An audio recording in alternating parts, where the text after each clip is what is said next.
Akkam jirtu maatii chaanalii kana subscribe gootanii hordofaa jiraachuu keessaniif hedduu galatooma.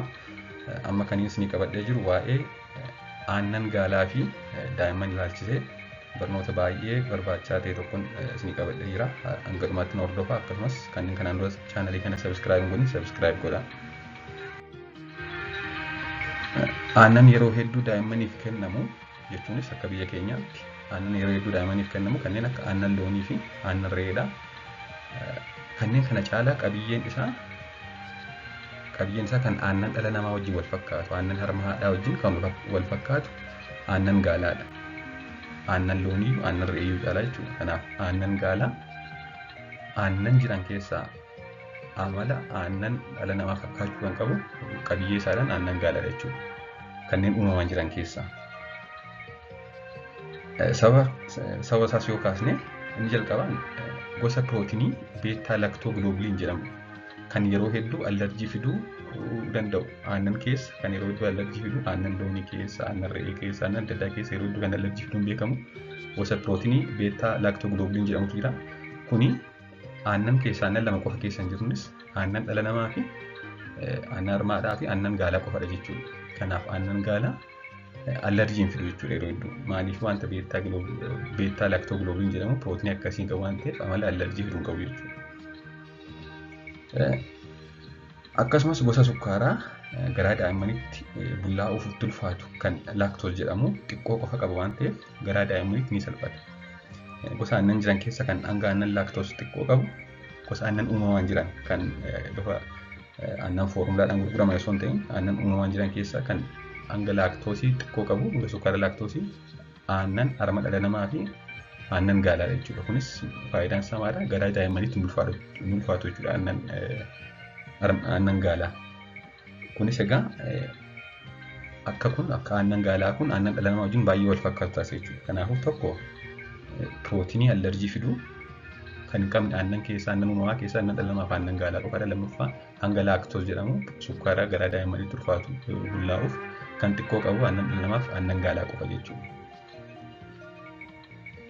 Akkasumas kan cooma hedduu hin qabnedha.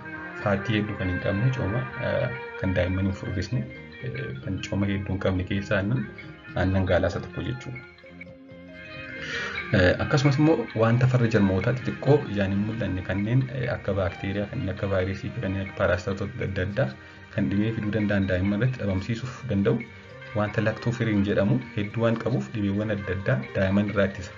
Akka daa'imman dhibeewwan adda addaatiin saaxilamuu taasisa jechuudha. Hanga laktooferin jedhamu hedduu qaba aannan gaalaa kun. Kanaafuu dhibeewwan adda addaa amala daa'imman irraa ittisuu qaba jechuudha. Kan argannu aannan harma haadhaa qofa keessaadha jechuudha. Kan itti aansuudhaan kan argannu immoo aannan gaalaadha. Aannan uumamaan jiran keessaa kan inni amma jiraa jiru aannan uumamaan jiran malee aannan bifa foormulaa yookaan bifa xaasaadhaan yookaan bifa ashagamanii gurguraman osoo hin ta'in aannan uumamaan jiran keessaa kan laktooferin qabu, kan amala dhibeewwan adda addaa daa'imman ittisuu qabu aannan gaalaadha. Akkasumas immoo elementoota hedduu, mineraalota hedduu akkasumas vaayitaaminota hedduu qaama daa'immaniif baay'ee fayyadan hedduu qaba aannan gaalaa. Kanaaf guddina daa'immaniif, fayyummaa ija daa'immaniif, dandeettii sammuu daa'immanii cimsuuf kan fayyadan elementoota, mineraalota fi vaayitaaminota hedduu qaba jechuudha. Akkasumas immoo daa'imman dhibee ootizimii qabaniif illee amala mallattoo isaa hir'isuu qaba waan ta'eef gaariidha. Hanga maagniiziyeemii hedduu qaba aannan gaalaa. Hangi maagniiziyeemii kun immoo antioksidaant kan ta'edha. Anti-inflaamaatorii antioksidaant kan ta'eef daa'imman dhibee ootizimii qaban qofummaa filachuu, nama wajjin dhiyaachuu filachuu, jibbuu amala daa'imman dhibee ootizimii qabanii hin hir'isa jechuudha. Kanaaf daa'imman ootizimii qabanii baay'ee gaariidha jechuudha aannan gaalaa. Inni darbaan hanga pirootinii garmalee hedduu qaba waan ta'eef daa'imman ji'a 8 keessumaa daa'imman waggaa tokko oliif baay'ee gaariidha. Hanga pirootinii hedduu qaba. Pirootinii kun immoo qaama daa'imman ijaara. Daa'imman waggaa tokko oliif gaariidha. Haa ta'u malee hangi pirootinii isaa kan aannan harma haadhaa heddudha jechuudha. Kanaafuu haa ta'u malee umurii ji'a 8 gadii fi hangi pirootinii aannan gaalaa keessa jiru kalee daa'immanii irratti xiqqoo dhiibbaa fiduu danda'a. Maaliif hedduu waan baay'atuuf kaleen daa'immanii isa kana itti ulfaachuu waan danda'uuf daa'imman ji'a 8 gadiif aannan gaalaa hin eeyyamamu jechuudha. Miidhaa fiduu danda'a.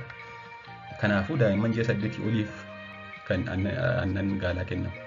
daa'imman ji'a 8 oliif aannan keessaa kan aannan harma haadhaan dabalata daa'immaniif osoo kenname gaarii ta'u aannan gaalaadha jechuudha. Aannan kamirrayyuu. Aannan haadhaa kan hundumaa dursaa aannan uumamaan jiran keessaan akka aannan harma haadhaa daa'immaniif hin jiru itti aanuudhaan aannan gaalaadha jechuudha. Galatooma namoonni kanaan dura chaanalii kana sabiskiraayib hin godhin sabiskiraayib godhaa. Barnoota yeroo yerootti waa'ee dhimma fayyaa daa'immanii ilaalchisee kennu hordofaa. Galatooma.